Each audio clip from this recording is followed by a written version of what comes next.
It's my great honor and privilege to introduce to you His Holiness the Dalai Lama. His Holiness the 14th Dalai Lama was born in eastern Tibet in 1935. As a precocious 2-year-old, the course of his life was changed forever when he was recognized as the reincarnation of the 13th Dalai Lama.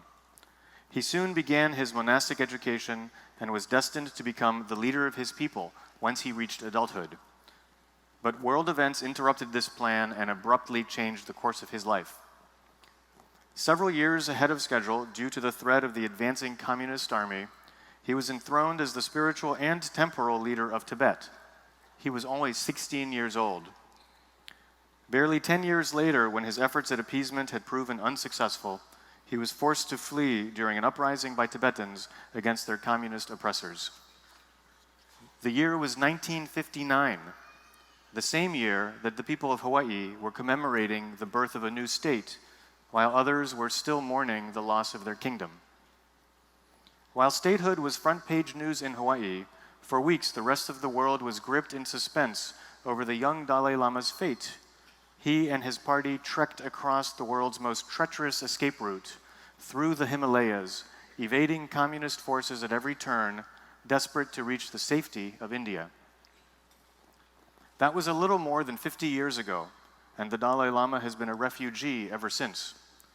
During that time, he has remained steadfast in his commitment to nonviolence and a peaceful resolution with China based on tolerance and mutual respect.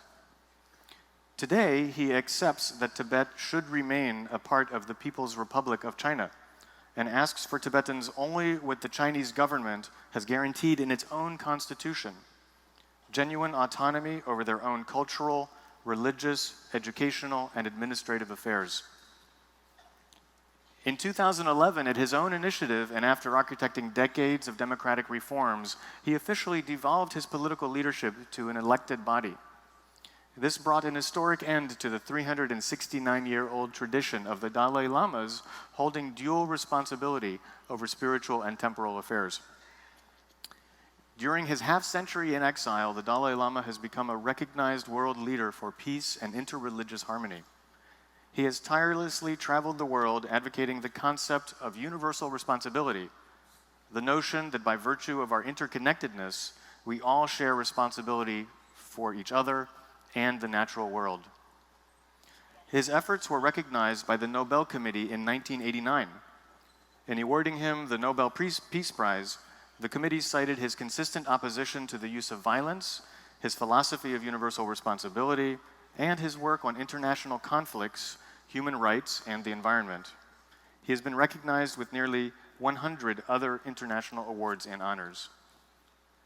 In 2007, at the U.S. Capitol, the Dalai Lama received the highest civilian award given by the United States, the Congressional Gold Medal. A Republican president joined a Democratic Congress and Republican minority leaders to speak at the ceremony. This was a rare moment of peace between Democrats and Republicans. The Dalai Lama really can work miracles. Which brings us to the topic of today's talk, advancing peace through the power of Aloha. If we want to advance peace, we have to know what peace is and where it comes from. Peace is not merely an absence of violence. It is a sense of thriving and harmony with each other and our environment. But our relations with one another sometimes hardly seem peaceful. Whether we're talking about nations, politicians, or even members of the same family, finding peace can seem like a constant struggle. But here in Hawaii, we are blessed with a precious gift from the native Hawaiian people, and that gift is the power of Aloha. Aloha points the way towards what makes peace possible. Aloha means many things to many people, but its essence has been captured in chants authored by native Hawaiians for generations and continues to be practiced by so many of the people of Hawaii today. Aloha speaks to 5 key attitudes and qualities of great spiritual and communal significance. Those qualities are kindness and warm-heartedness, unity, cooperation, and interdependence, joyfulness and seeing the good in others, humility and service to others, and patience and perseverance. Those familiar with the Dalai Lama's message will immediately recognize his central themes. The spirit of Aloha is not something we should take for granted. It is a precious gift that can bring all of us peace if we sincerely practice its intent every day. To be inspired in this practice of Aloha, we need to look to one another for support and encouragement. By the example of his life, His Holiness the Dalai Lama inspires all of us to see that even in desperate circumstances, peace is always within our grasp. Your Holiness, for millions of people around the world, because of the life you have lived and who you are the embodiment of compassion. For the people of Hawaii, you are the embodiment of Aloha. Thank you for the honor of your presence and the gift of your wisdom.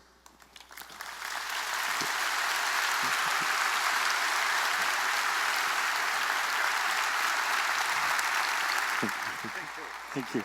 Thank you. Thank you. Thank you. Thank you.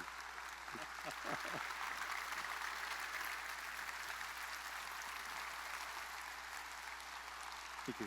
Yes. No. Sit. Please. No. Sit. I usually speak from here. Very good.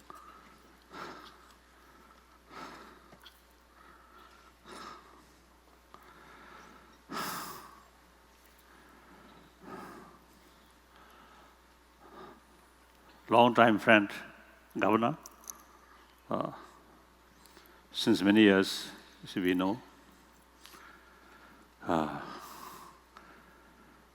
And your wife, and the maid, and those yesterday, I think, my long-time, some friends here. And then, beer.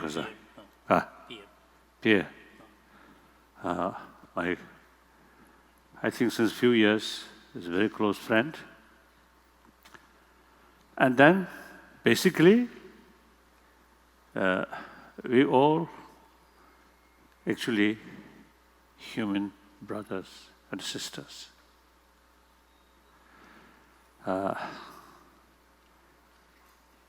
We all same human being. Mentally, emotionally, physically, we are same.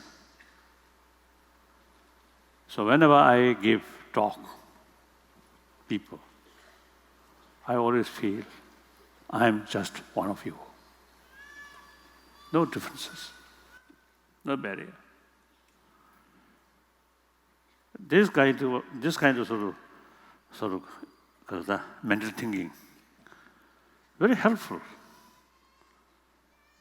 Here, see, whenever I give some talk, without note, without sort of preparation. One factor, I'm a lazy person.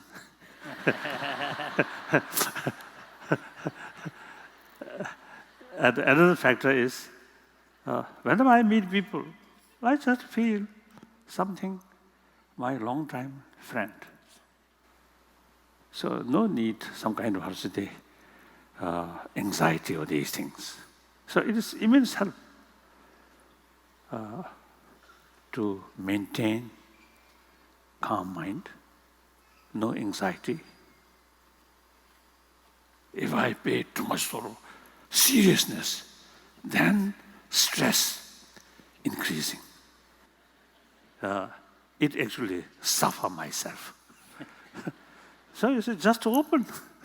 Whatever I feel, express. Whatever thoughts come here, express. No formality, just like intimate old friend, like that. So I usually used to call audience brothers, sisters. So now, of course, I have been few times here, but once again, opportunity come here. And this time, I think having opportunity, meeting more people. Yesterday, some schools, children, and mainly, I really not only enjoy, but also I feel some sort of meaningful day. So now here, a public talk, large number of people, you see, come here. I'm very happy.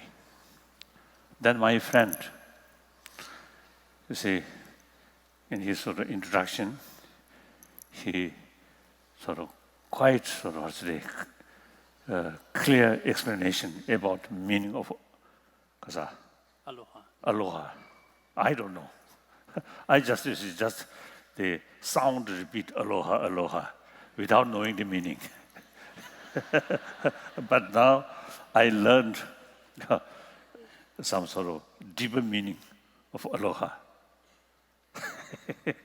So in the future, when I express, when I sort of sound come from my mouth, aloha, it's just some understanding here. So very helpful. Thank you.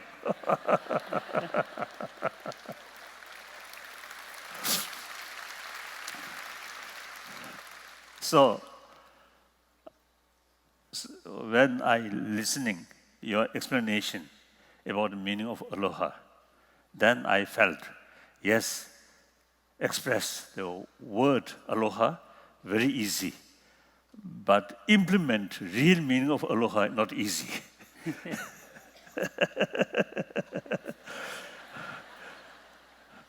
So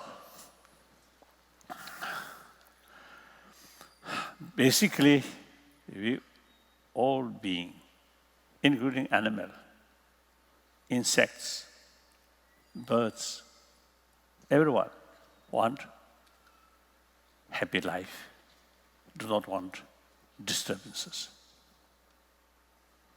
That's also basic right. Furthermore, I think all living things have every right to survive. Plants, trees, everyone which have life. Everyone, every species have the right to survive. Then those life with feeling of pains and pleasure, naturally, every sort of life with that kind of experience, you see, want happiness, joyfulness. Do not want pain. So we human being, one of them. So now important, then by nature, by natural way, No, nature. naturally, instinctively way. No, instinctively. Instinctively, you see, we have the desire to achieve happy life. I think now today, I put this way. Happiness, joyfulness is a result. Every result entirely depends on its own causes. Now here, I think we human level, I think the joyfulness, happiness as a result is cause entirely depend on one's own action. Action, 3 levels. Physical action, verbal action, mental action. Here, mainly mental action is the key factor. So it's quite logical. In the physical world also, when we seriously looking some sort of benefit, some good thing, then we always make preparation for that causes. For example, obviously, in order to achieve successful life, see, we at the beginning pay every attention about education or training. The training, education itself, not the goal, is causes of successful life. Good health, taking medicine or some vitamins, is causes in order to achieve positive result. So, wrong cause, with wrong cause or condition, expect some good result is unrealistic. So, animal level, because of lack of intelligence, lack of knowledge, long-term interest, so often they made mistake. We human beings, because of this intelligence, no matter what temporary sort of the experiences, but we look forward long future, then make preparation for positive result or long-term interest rate, like that. So education involved. I myself, as I mentioned earlier, I'm a lazy person. So when I carry study, I think my study start, 6, 7 years old. Till around 13, 12 or 13, I have no interest about study. Only play. And running here and there, that's all. The study is something compulsory. When time about my study, one session morning, one session in afternoon. So when about that time comes, even sun also becoming more darker. That kind of feeling. Then next day, next day on holiday, today, weather also is much brighter. That kind of feeling.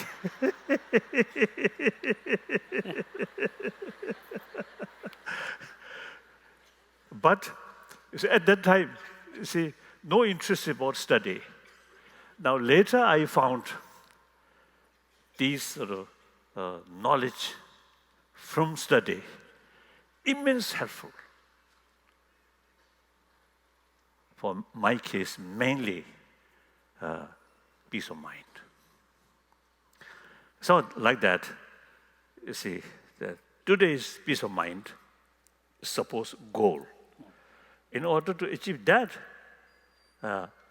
my approach must be realistic approach. In order to carry realistic approach, you have to know the reality. So yesterday I mentioned the very purpose of education is reduce the gap, appearances, and reality. Animals, I think they carry certain sort of limited sort of decision according to reality, according to appearances. But we have this intelligence, so we are not relying on the appearances, but more further investigation, research.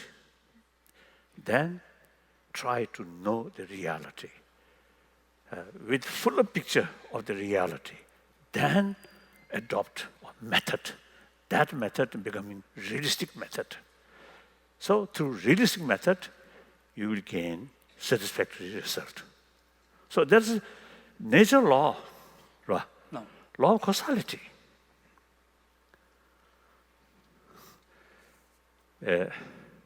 About 3 years ago,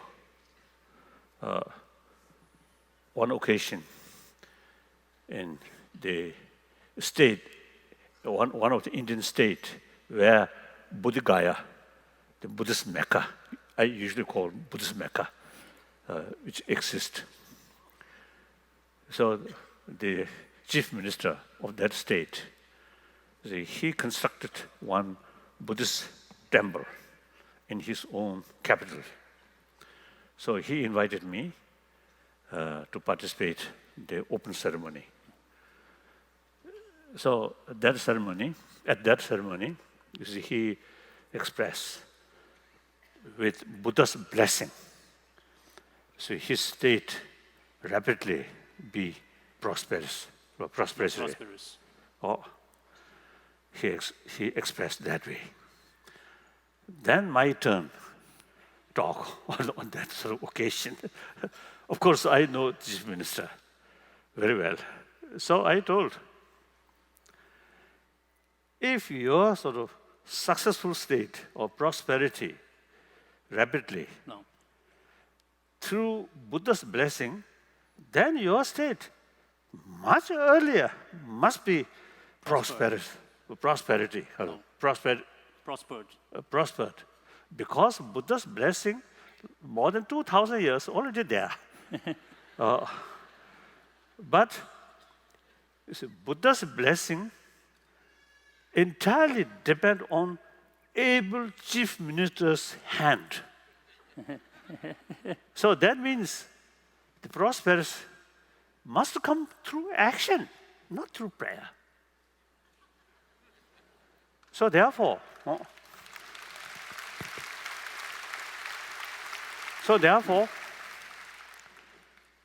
peaceful world or world peace must come through inner peace.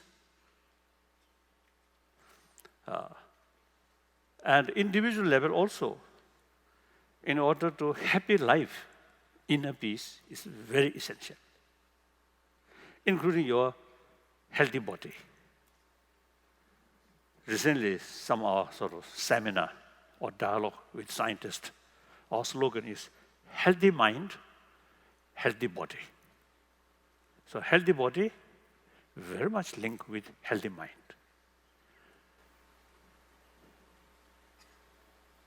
So too much disturbed mind, very difficult to maintain a natural well-balance of body element.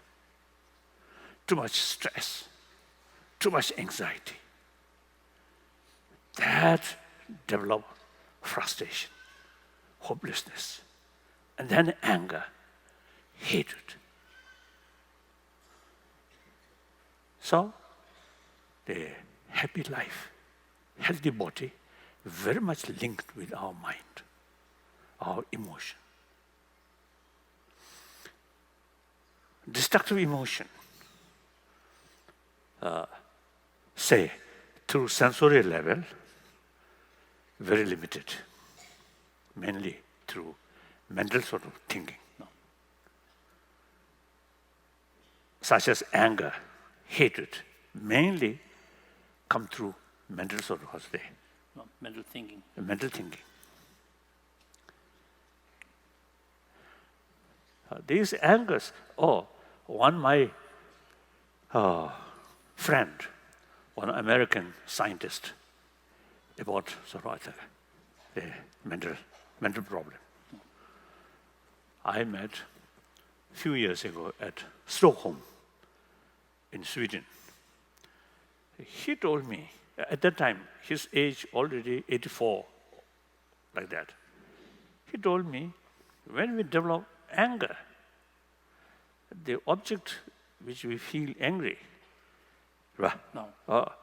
that object appears very negative, very disturbed.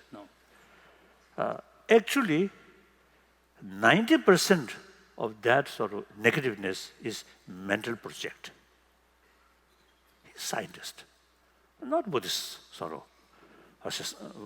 not Buddhist. No. However, in Buddhist text, exactly it's the same view. All these negative sort of mind develop mainly mental projection. So therefore,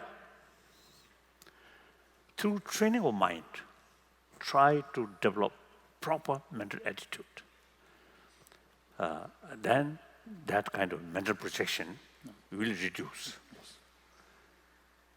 Any action based on mental projection is unrealistic.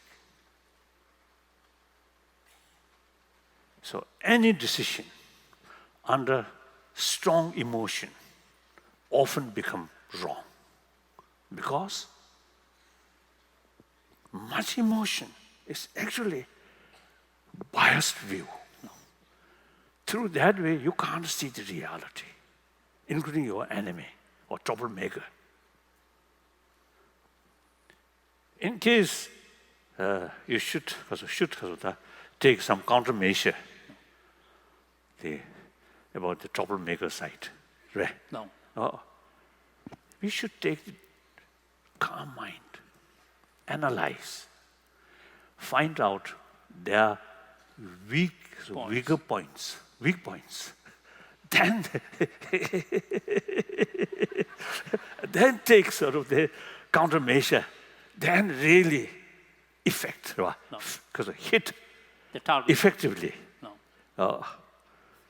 So any action must be realistic action. So now the question, I think those business people, knows much better than me. Recently, the global economic crisis, I asked some of my friends, out of my own curiosity. So I really was a little surprised. These people involved in money matter, I think including their dream, always thinking about money. So there must be expert about that. So how can be wrong about money matter from these experts? I really a little bit amazing, surprised. So then I asked some of these sort of people, what's wrong? Then their answer, too much greed. So too much greed means unrealistic desire. Realistic desire is good. Unrealistic desire, one. And then too much speculation. That means, mainly out of ignorance. Do not know the reality, just speculate. And lack of holistic view.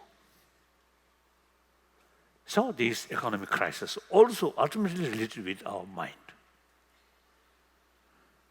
Then these are the policies, different sort of countries. One example. Of course, Mr. Bush, I really love him.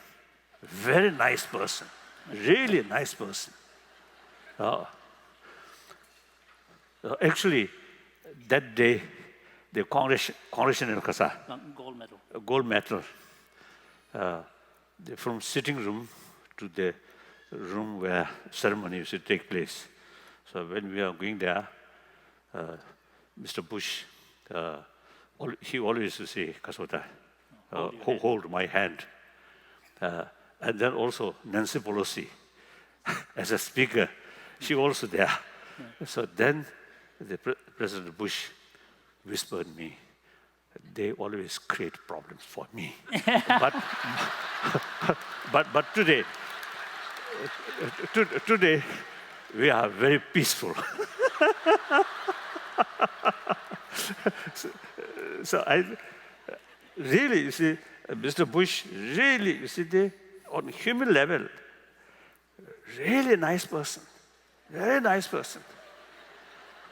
When I met, after he became president, I met first time, at the first time meeting,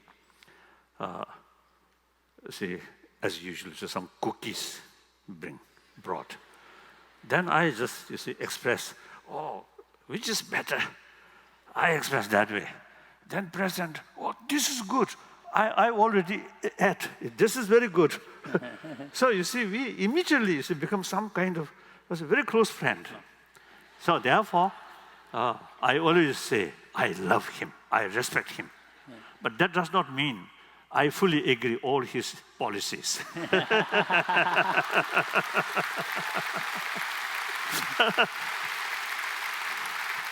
So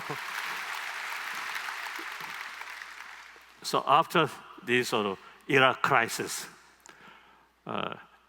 again, you see, one time you see meeting with him, I expressed, I love you, but some of your policy is concerned, I have some reservation. I told him, he's nothing like that. So my point is, like you see, Iraq crisis, his motivation is very good to bring democracy, rule of law. Goal is very good. And motivation, mainly, is thinking that way. So motivation is good, but method become unrealistic. So fail to achieve that noble goal, like that. So in many levels, any unrealistic sort of approach never bring satisfactory result. Now your question is, how to bring inner peace?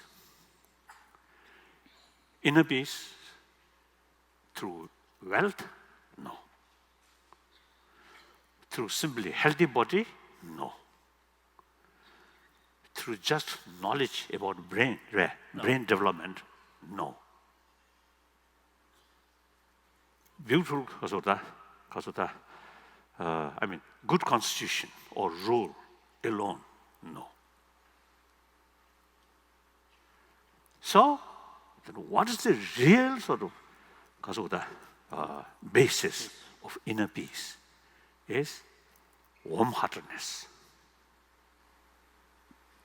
Once we develop warm-heartedness, that means consider all others just like myself want happiness, do not want suffering. And everyone has the right, just like me, to achieve happy life. So, with that kind of attitude, automatically develop respect. They are right.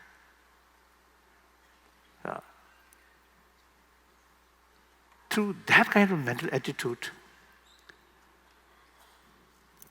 fear, no basis. Right? No.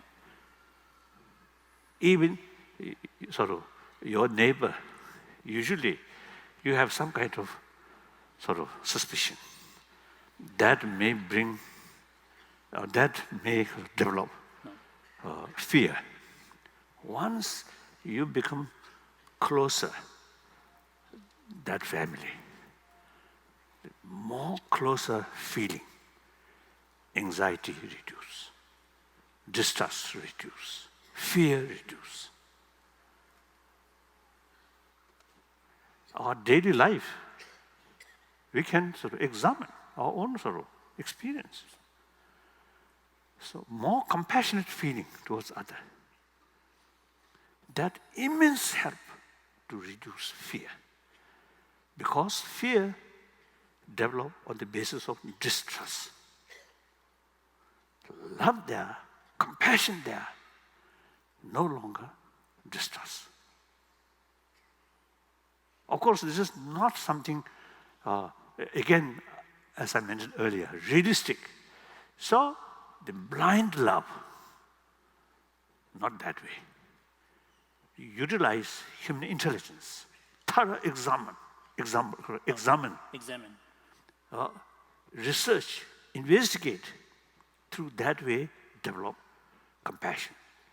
That's compassion combined with wisdom. So now here, I always make clear. Love, compassion, affection, there are two levels. One level, biological factor. That is always, biased and always mixing with attachment. Attachment, a kind of emotion. That always, I think any view combined with attachment always become one-sided, biased. However, that biological factor, compassion, take as a seed. Then human intelligence, utilize human intelligence, examine. For example, you see, through our own experience, using through our common sense, and then, most important, scientific sort of findings. Through that way, you can develop conviction. Warm-heartedness is very sort of precious thing. It really brings inner peace. It really brings peaceful family, peaceful community. So therefore, and also it brings good health. So out of awareness of these things, then deliberately try to develop a kind of compassion that is unbiased, based on reason. So that kind of compassion is realistic compassion.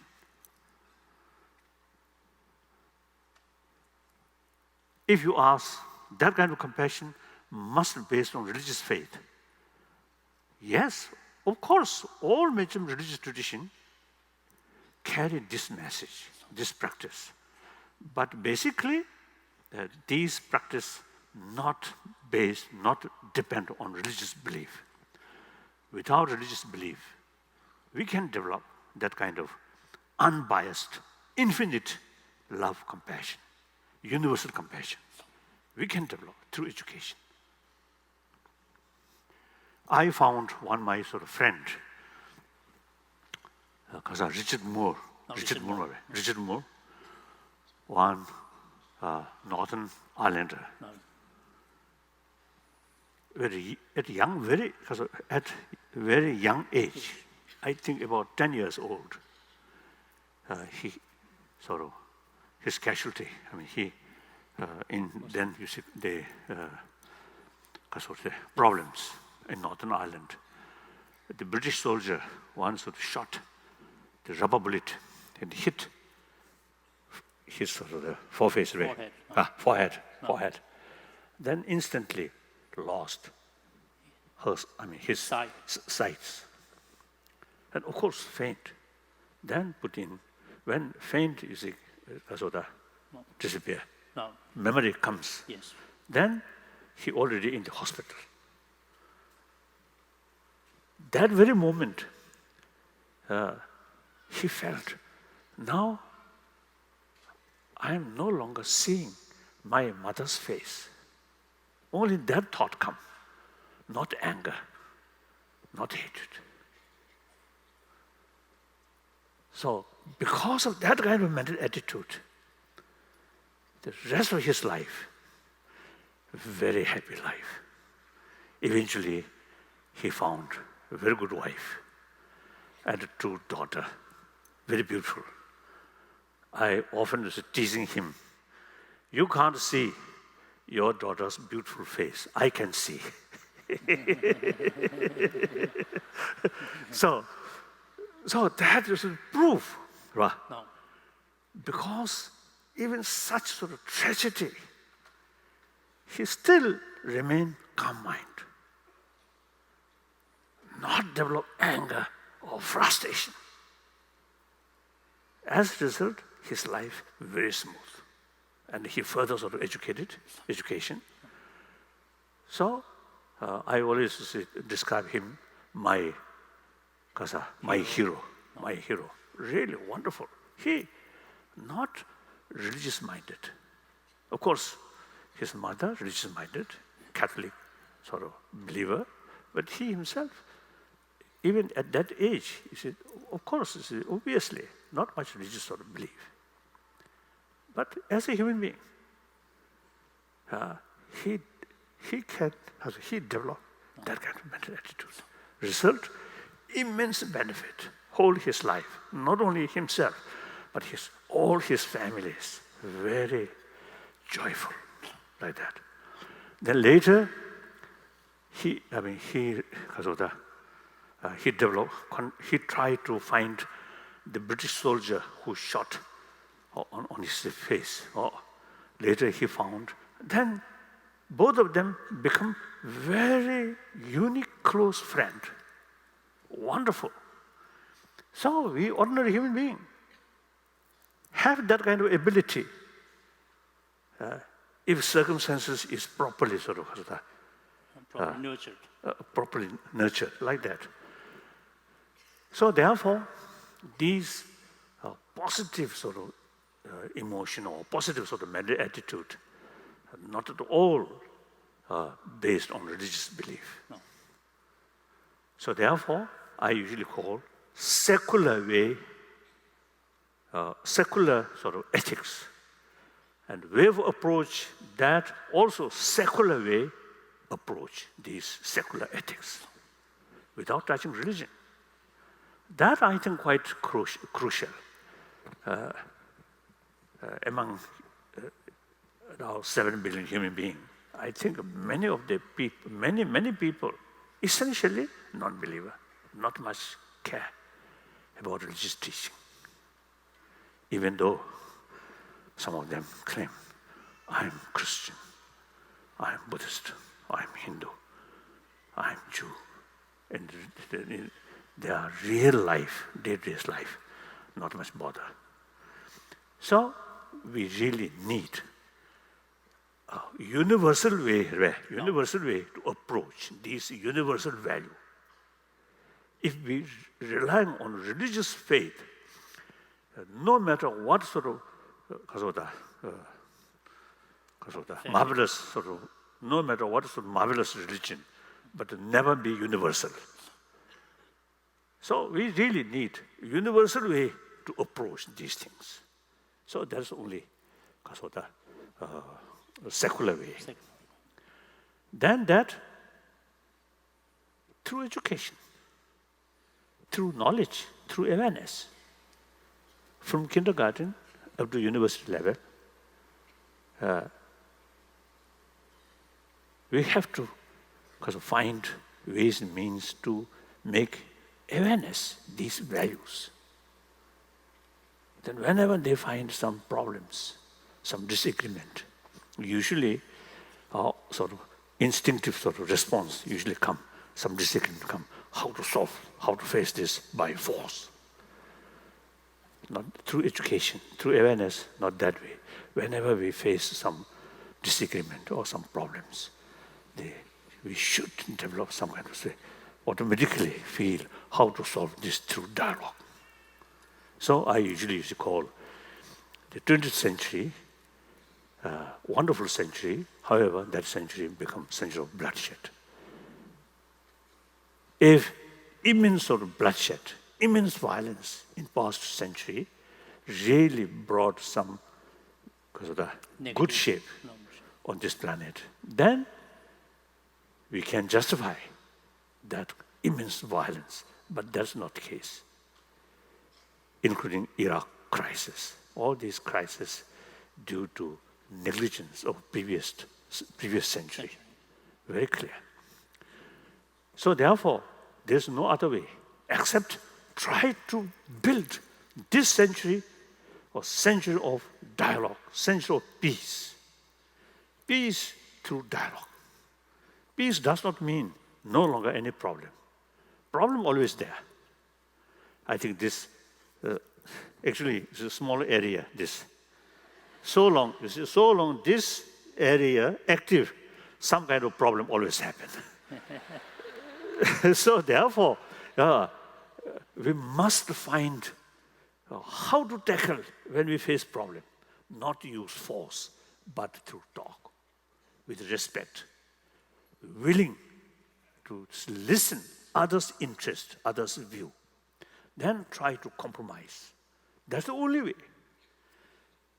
So in order to carry that, you need 2 things. One, willpower. No matter how difficult it is, you must have willpower to talk, to dialogue. And then also, you see, you need wisdom to know the reality about others' interest and one's own interest, and how much we can approach realistic way. So combination, wisdom and willpower combined, I think we can develop this century can be century of peace through century of dialogue. So therefore,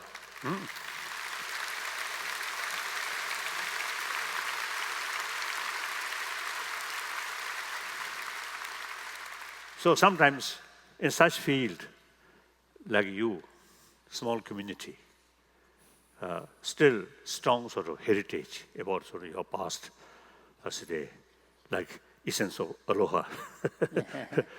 I think it can be useful or can make contribution regarding sort of peaceful, bigger human family. So think more these lines. And firstly, you should experiment in your own mind. Two ideas come, itself contradictory. Through your wisdom, synthesize the two sort of contradictory thought actually becoming positive force. So that's also is a form of dialogue. Then within your family, whenever you face some problems, try to find solution through mutually agreeable way. Then that, I think one of my friend, I think in Mexico or some country, you see, some of their sort of family or some families, their own sort of some kind of agreement.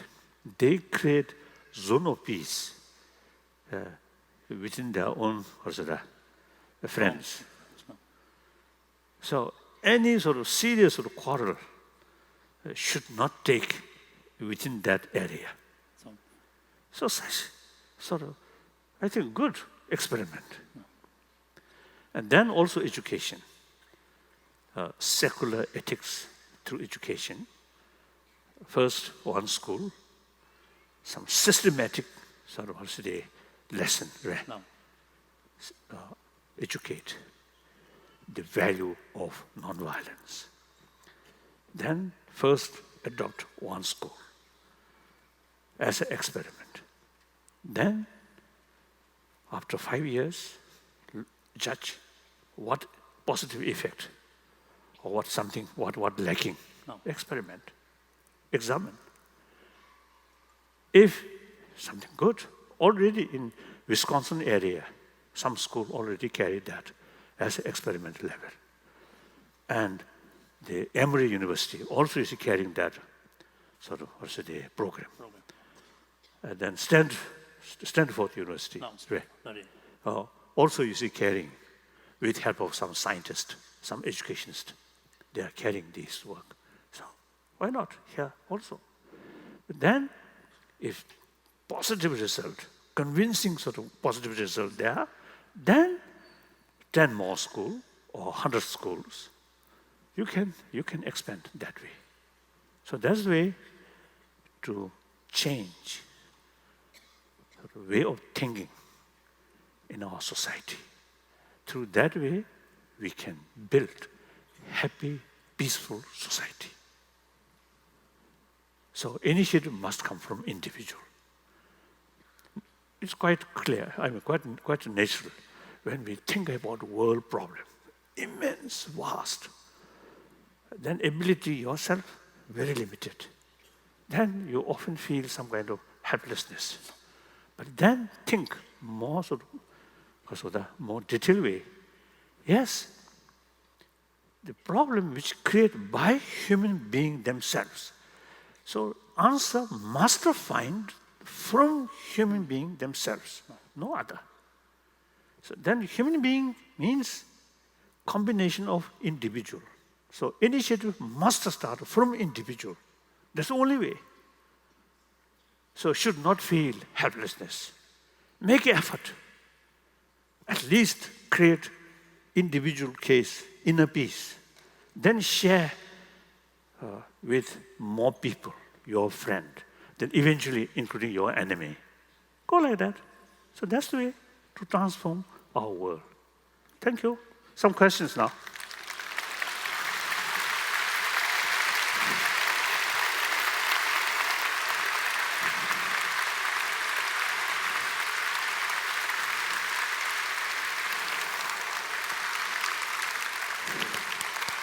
Yes. Thank you. Now questions. Yes. We have questions for you gathered by the Hawaii Community Foundation. Thank you so much thank you for talking about individuals because we can control that part, right? Thank you. Your Holiness, this is from Vanessa. Vanessa asked you this Vanessa, question. 지화당에도 Vanessa. Yes. Her question is, I've struggled for so many years to find my inner peace, and I practice what you teach in your book, an open heart. But I find those around me do not want to have peace. How do I maintain my peace when I feel I need armor instead?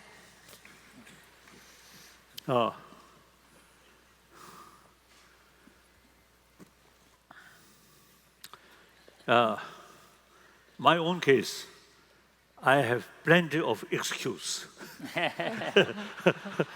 I cannot practice of compassion because of a lot of problems. So because there are a lot of problems, you have to make effort. If you let yourself because of the influence of By the surroundings. the negative things, then actually actually you lost your real battle. You must sort of farm. If my own case, no matter what sort of hostile environment, you see, thinking, my own sort of belief, my own view, is the best to keep at least my own peace of mind. So my physical, I think about 4 years ago, I had sort of surgery, remove the gallbladder, the stone, lot of stone in gallbladder. Sometimes I ask audience, those people who already used to remove because of the gallbladder, raise hand. Because you stood it. Very few.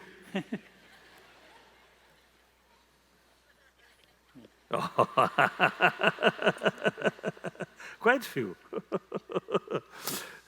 So sometimes when I ask this, you see many people you see raise hand.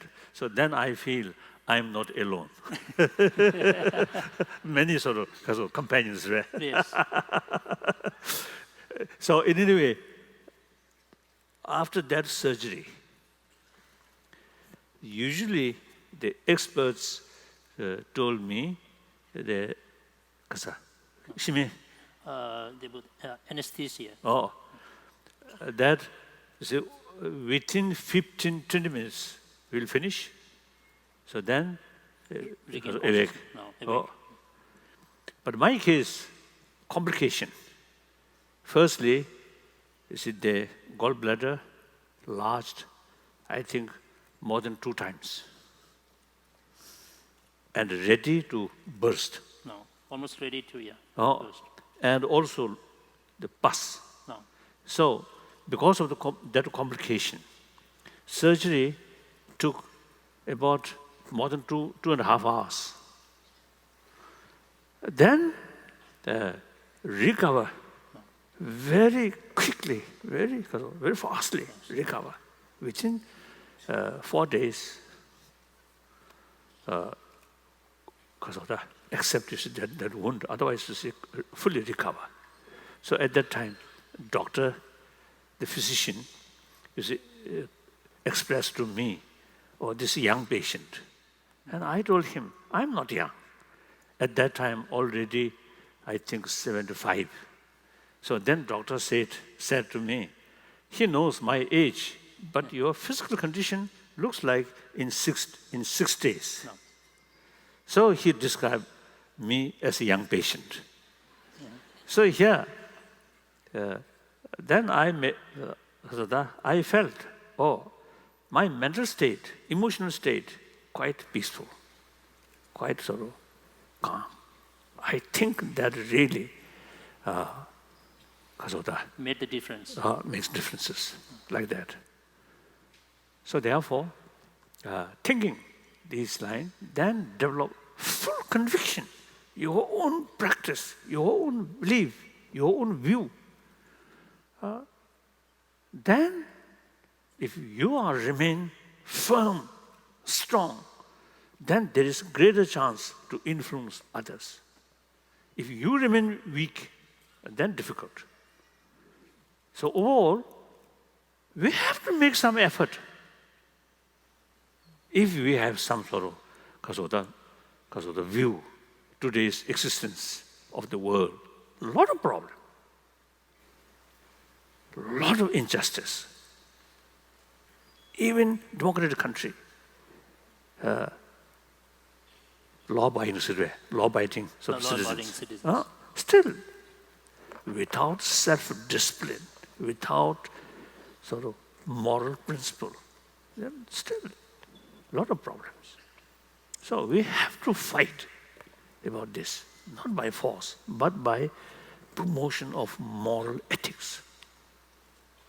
So thinking this line, there are plenty of reasons be determination, determined. That's my answer. Thank you, Your Holiness. Yes.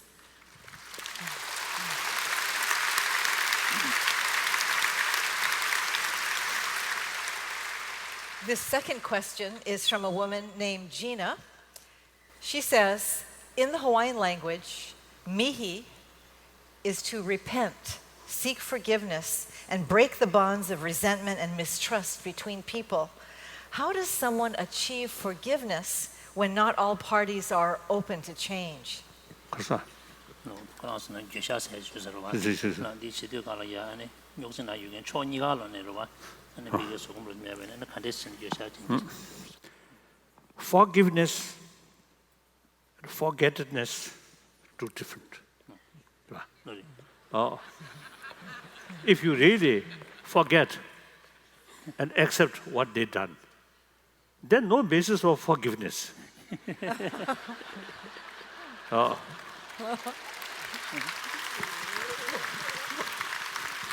So the actual meaning of forgiveness, you accept their wrongdoing, wrong done, right? No, wrongdoing. However, because of that sort of reason, you keep anger. That should not happen. No. So that's forgiveness. In spite of their wrongdoing, you still remain calm mind, compassionate mind towards them. Forgiveness does not mean you accept their wrong deeds. As I mentioned earlier, as far as wrong action is concerned, sometimes you need appropriate countermeasure. Here, you see, we make distinction. Actor and action. No. Actor is concerned, forgiveness. No sort of anger, no sort of negative feeling, ill feeling towards that person. But action is concerned, you realize that's wrong, that's injustice. So in order to stop their wrongdoing, unjust doing, for their own interest, appropriate countermeasure to stop that sort of wrongdoing. So real sense of the forgiveness, not keep negative feeling towards that troublemaker, like that. Thank you. Thank you, Your Holiness.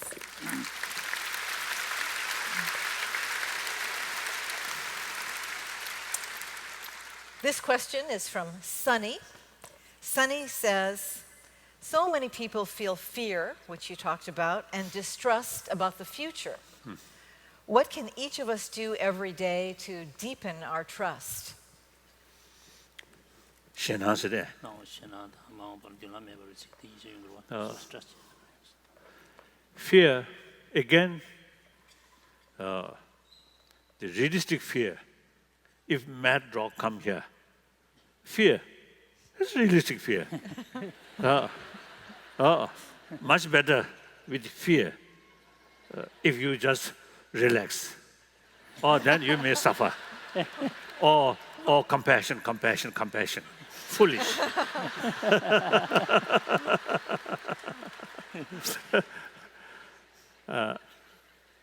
So the fear also, the realistic fear, unrealistic fear. Fear much depend on mental projection. No. When I was young, during winter time, 6 months, about 4 or 5 months, there's such tradition. I live in Potala, summertime in Nopulinga. So in Potala, and some kasota, toss shamdwa. No. Downstairs. Downstairs, there are many dark rooms. So when I passing through these dark rooms, then also there is some sort of gossips. People say, oh, in this dark room, some ghost. Or this dark room, some another ghost. So because of these sort of stories, so when I passing through these sort of Dark alleys. dark area, I feel some kind of approaching, some kind of something approaching me like that. So these are really unrealistic fear. Then also you see, in human human society, I think if you firstly you yourself open your attitude, let them express same way. Right from the beginning, you try to close yourself, and then meantime, some expect some positive things from other. No. That's an unrealistic approach. First, you yourself open. Let them respond same way. If there's a response not that way, then according to their circumstances, you have the sort of free hand, freedom. No. How do you act? Sometimes in Europe or some different places, when you see passing through sort of crowds, usually I smile. I always smile. Sometimes you see the other side, looking quite seriously. Then sometimes I also respond seriously.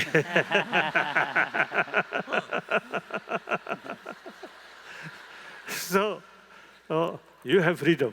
Firstly, you should create possibility, make sort of warm expression.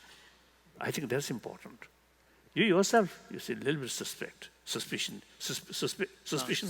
and aloof. Oh, then the other side also is sometimes, you see, I think psychologically, if you always remain distant, then psychologically you also feel the others also similar attitude. I think that also makes differences.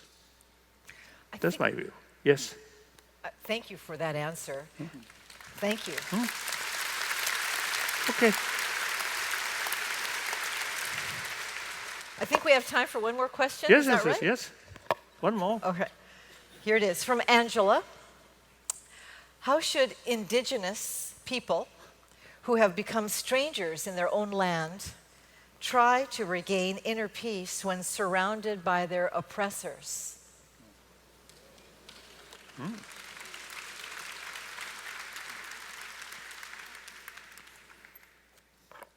Again, I think today my favorite word is realistic. Realistic. So this case also, I think indigenous people have every right to preserve your own sort of right, your own culture, these things. But at the same time change. We have to think about today's reality. So accordingly, sometimes you have to act according to the reality.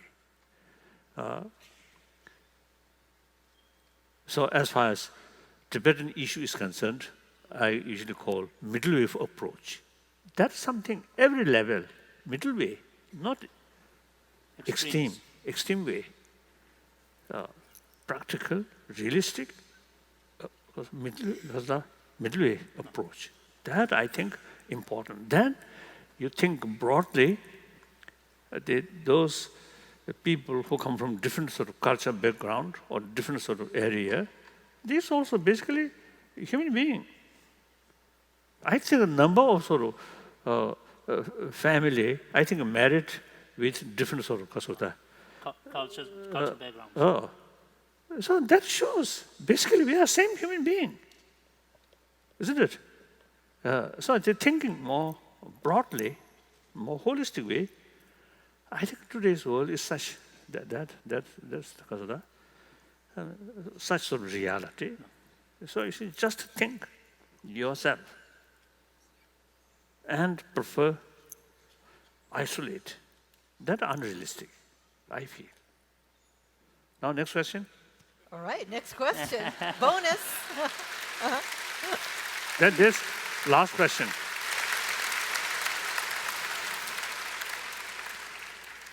This is from David. David says, Your Holiness, you're usually smiling in the photographs I see of you. Your smile makes me smile. Your smile suggests to me that life ultimately is a gift to be enjoyed as much as possible. However, I would like to know, are you always smiling even when not in public? How happy can anyone Yes. expect to be? So, say.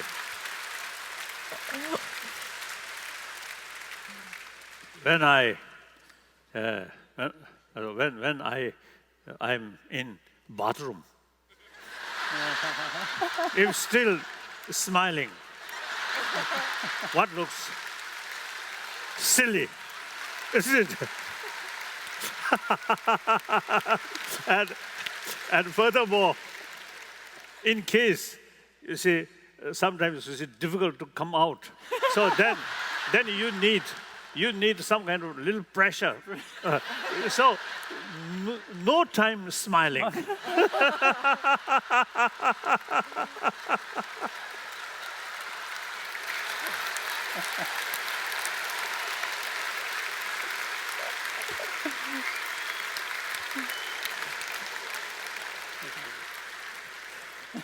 저를 쓸고 그러게.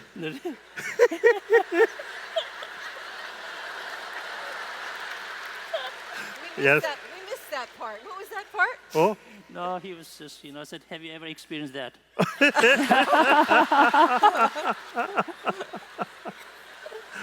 Yes, thank you.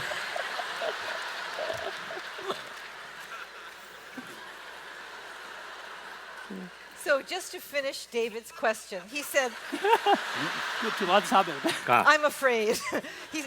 he said, how happy can anyone expect to be? 그래서 헤비체드로서 컨디션 미션 바로 헤비체드 컨디션 Can you repeat that one more time? How happy can anyone expect to be? 그래서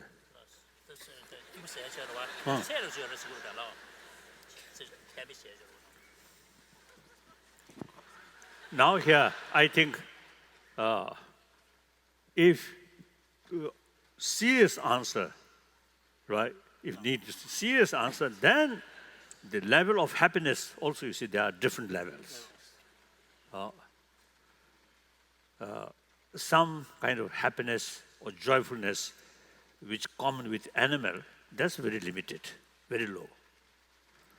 We human beings, with this marvelous intelligence and ability to look holistic, through that way, bring inner peace. That's the higher level of peace or joyfulness. So here, you need a lot of mental work, analyze the reality.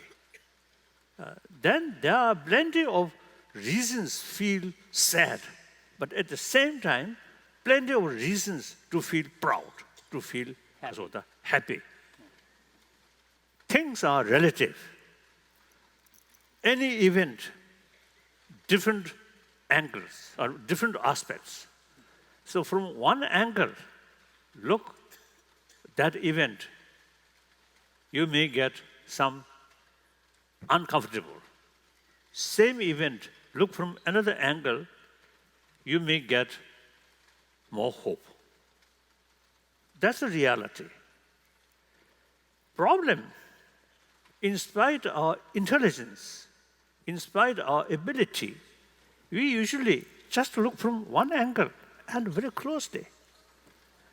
You can't see the all aspect of the reality. We must look from distance and from all different angles. Not one dimension, No. 4 dimensions. And from above, from below, 6 dimensions. Through that way, you get clearer picture. For example, my own case, I lost my own country. A lot of destructions, a lot of sufferings, in spite of some development. However, that tragedy also some positive sort of the result. That tragedy opened Tibetan eyes. Around 6 million Tibetan people. Before that, I think they closed their eye. Now open their eye. Good.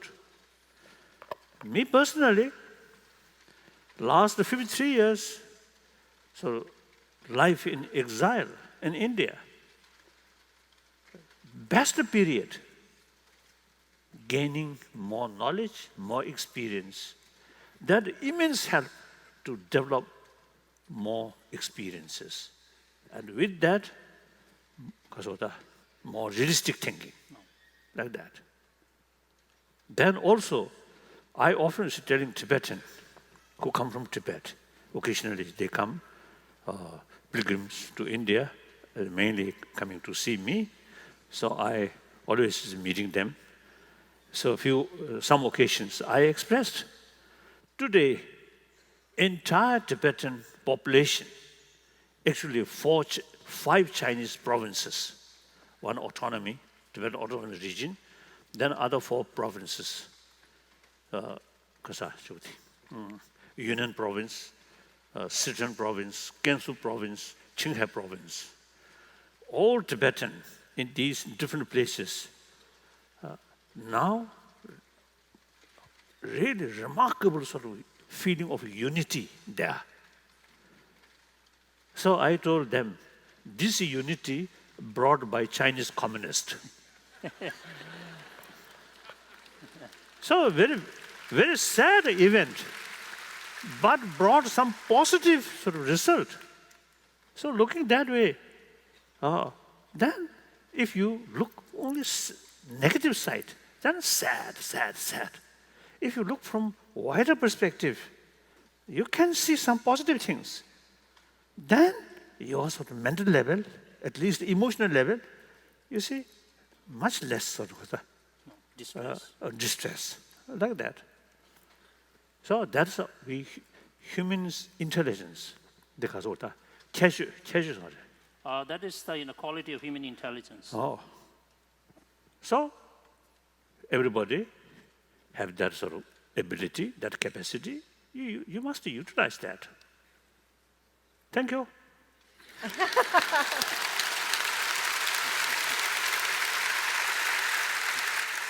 Thank you. Please join me in thanking His Holiness, the 14th Dalai Lama.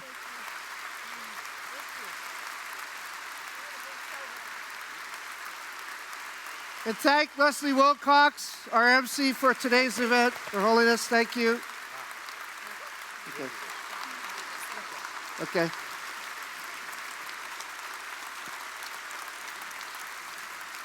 He's not leaving yet.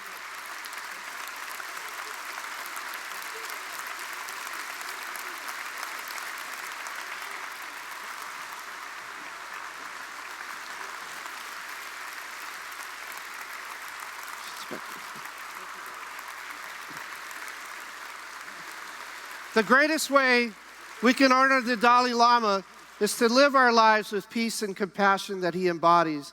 It is our hope that each of you is inspired by the experience today and will think about how you can be a pillar of peace in your own life. Your aloha is a gift to our family, to your friends, to Hawaii, and to the world. We are grateful to the Dalai Lama for coming to Hawaii to share his wisdom and helping us launch the Pillar of Peace program.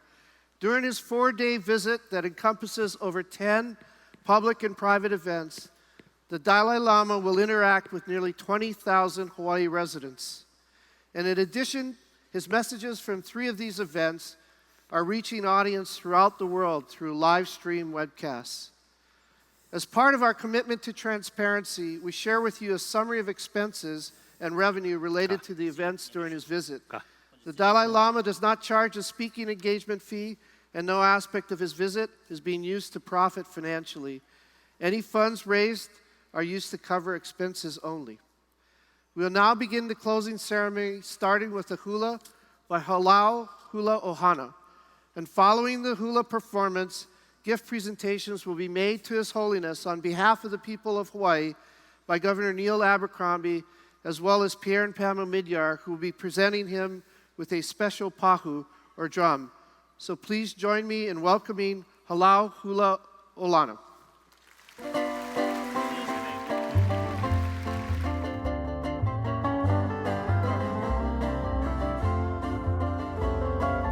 Sometimes when life's piercing arrow shoots me to the ground, dreams come falling down, friends just can't be found.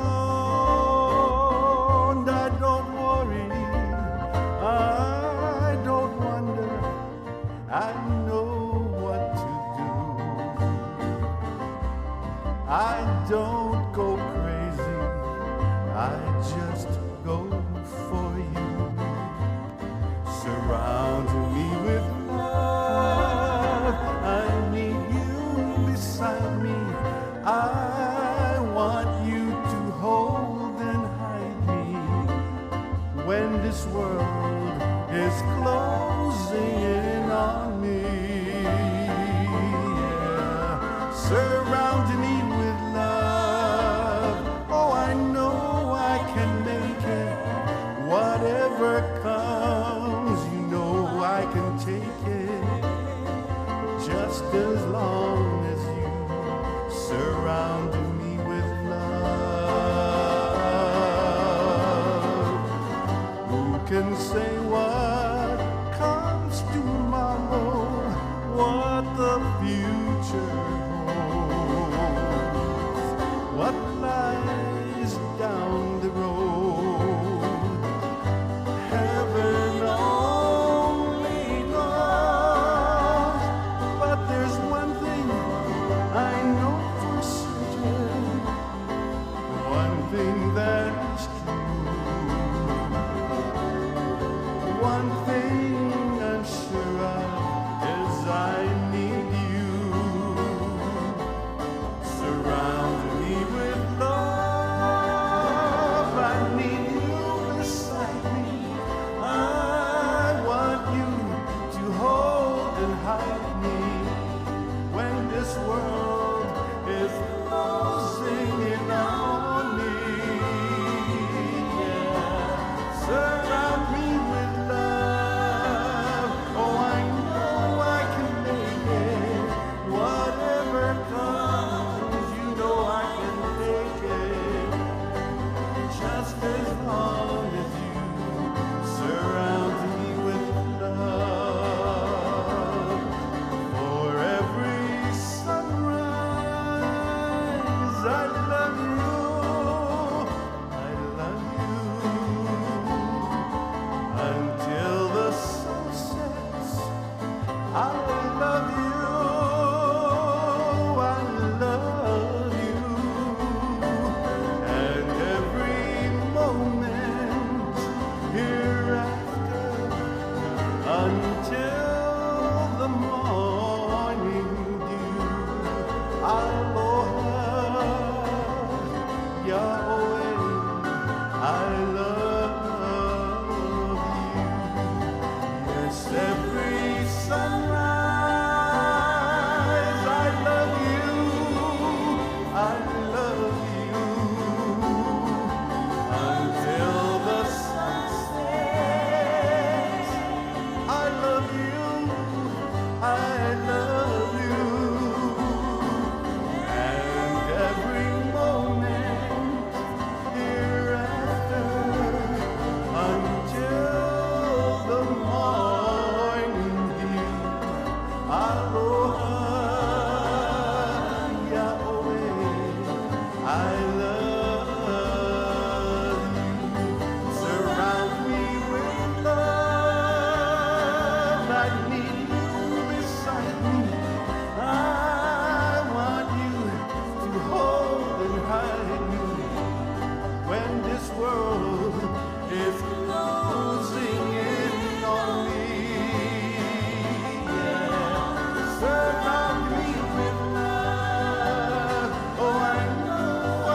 Thank you. Wonderful. Thank you.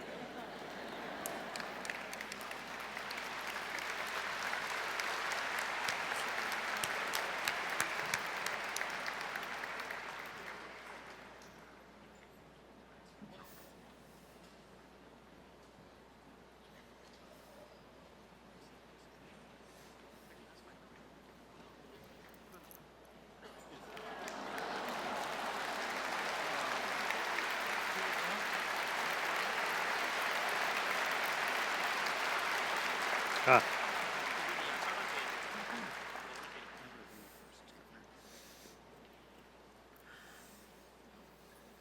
Yes, right here.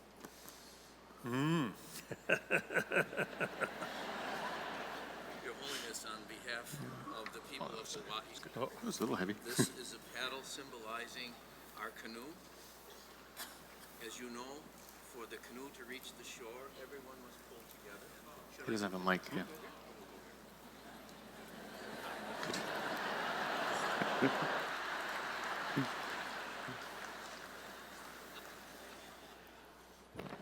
Unaccustomed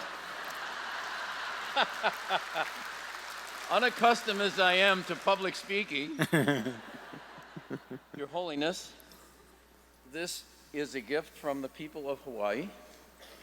This is a canoe paddle made of koa. As you have indicated during your time here, and as you will when you visit the Hokulea, we in Hawaii know that in order for the canoe to reach the shore, everyone must pull together. Everyone must be united. And so we give to you this small symbol of aloha, this paddle that represents our canoe throughout the world, all pulling together towards a peaceful world. Thank you. Thank you very much. Thank you. Thank you. Thank you.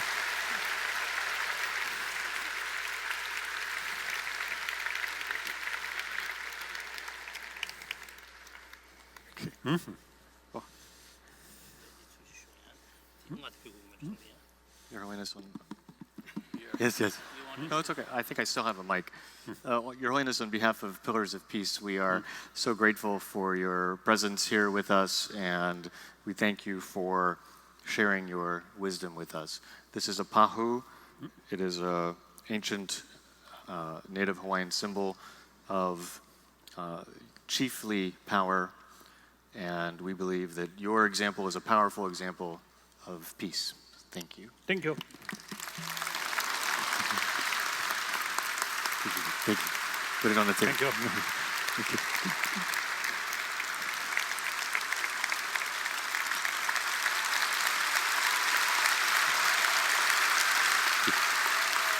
So, thank you. Thank you much. Thank you. I was being close about the Chinese. Right. Thank you. Thank you. So now finished. It's finished. Now we go. I'll carry the drum. So, thank you very much.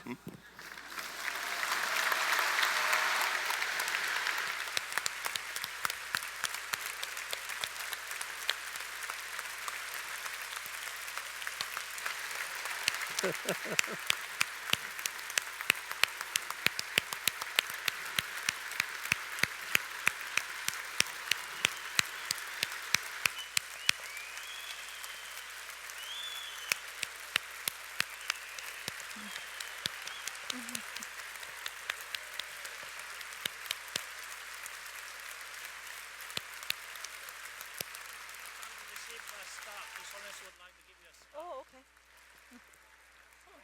Oh, thank you.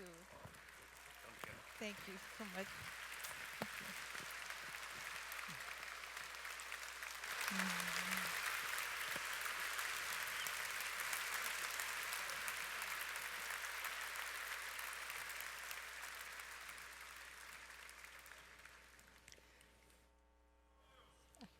Can you feel the love? His Holiness, the Dalai Lama. Thank you. Thank you.